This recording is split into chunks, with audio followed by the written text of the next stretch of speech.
Os santos são sinais da presença do ressuscitado na história. Hoje, dia 28 de julho, celebramos Santo Inocêncio I. Nós não sabemos muita coisa sobre a infância e a juventude do santo de hoje. O que sabemos é que, no ano de 401, após a morte do Papa Anastácio I, ele foi unanimemente escolhido como o sucessor de Pedro, como bispo de Roma, e governou a igreja durante 16 anos, numa época em que havia muitas tribulações. Uma primeira dificuldade que ele enfrentou foi de lutar pela unidade da igreja.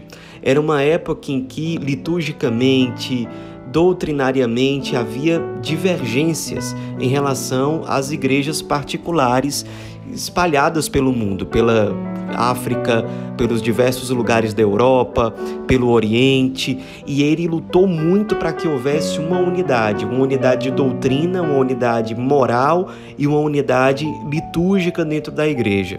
Ficou muito conhecida a intervenção que ele fez para que em Constantinopla os fiéis tivessem confiança para seguir as orientações de São João Crisóstomo, que era o bispo daquele lugar.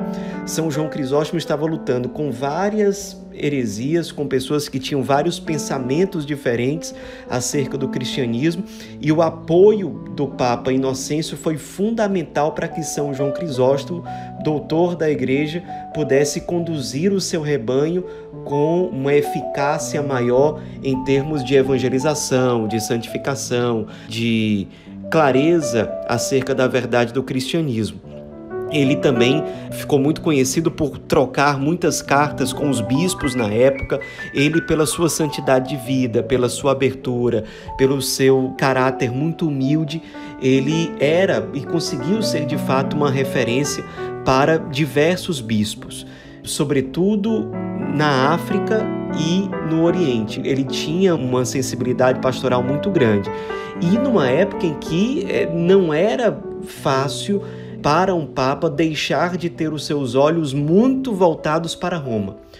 Ele foi Papa numa época em que o imperador de Roma, com medo, fugiu da cidade por conta do grande risco que traziam as invasões bárbaras que se aproximavam de Roma.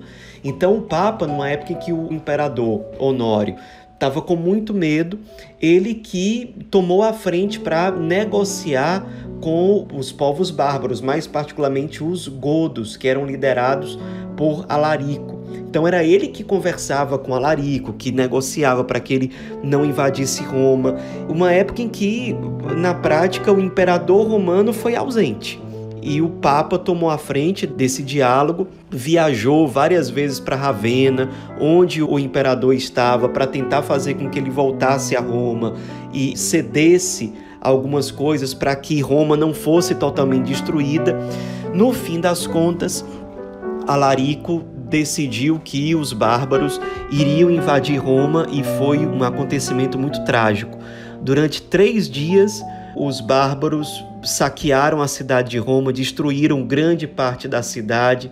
Foi um momento muito ruim. Por conta do respeito que Alarico tinha ao Papa Inocêncio, ele manteve intacta as igrejas de Roma. Então, as igrejas de Roma foram totalmente preservadas nesses ataques por conta da intervenção diplomática de Santo Inocêncio. E ele, diante da fraqueza do imperador, ele que tomou a frente realmente da reconstrução da cidade de Roma, fortalecendo as pessoas, trazendo esperança, ânimo, evangelizando, tendo que conciliar essa necessidade de acompanhar Roma diante de um imperador fraco, de animar as pessoas nesse processo de reconstrução, de conseguir fazer com que a igreja saísse ilesa, materialmente falando, no que diz respeito às relíquias, aos objetos sagrados, litúrgicos, que precisavam ser preservados. O Papa conseguiu realmente fazer isso e, ao mesmo tempo, ele conseguiu ser pastor da igreja do mundo inteiro. Foi uma época muito importante para que a igreja tivesse uma unidade maior, especialmente em relação aos sacramentos da confissão, da unção dos enfermos, do batismo e do matrimônio. Por exemplo, foi o Papa Inocêncio I quem deixou claro que mesmo diante do adultério, o matrimônio é indissolúvel. Isso aí resolveu vários conflitos, porque havia divergências nas dioceses pelo mundo inteiro. E foi ele, assumindo a sua posição como Papa, que colocou uma resolução moral e doutrinária em relação a essa questão. Mas não só isso, há várias outras questões morais, doutrinárias e litúrgicas. Ele foi instrumento de Deus para gerar comunhão dentro da igreja, como também gerou comunhão apoiando Santo Agostinho na época nos concílios de Meleve e de Cartago, que foram concílios fundamentais para combater a heresia de Pelágio. O pelagianismo era uma heresia que, ao invés de confiar na ação da graça de Deus, colocava toda a ênfase no esforço humano. O pelagianismo era uma heresia que acreditava que o indivíduo, somente pelo seu esforço, ou seja, somente pelo seu mérito pessoal, ele conseguiria ser salvo. Quando nós sabemos, e isso ficou muito claro pela intervenção de Santo Agostinho, pelo apoio do Papa Inocêncio e por esses concílios, que a ação da graça de Deus é fundamental para a salvação humana. Foi um Papa que teve, portanto, muito trabalho, um grandíssimo pastor que a Igreja teve que governar a Igreja em Roma, não só nas questões espirituais, eclesiásticas, mas também em questões civis.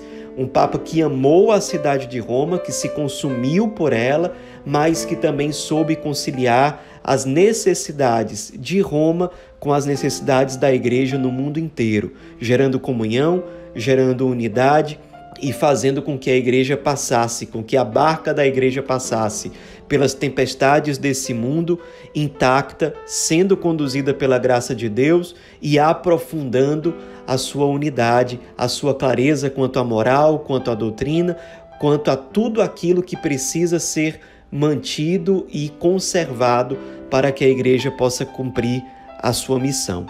Santo Inocêncio I morreu depois de 16 anos de pontificado no dia 28 de julho de 417, sendo sepultado no cemitério de Ponciano, na Via Portuense, que até hoje existe na cidade de Roma.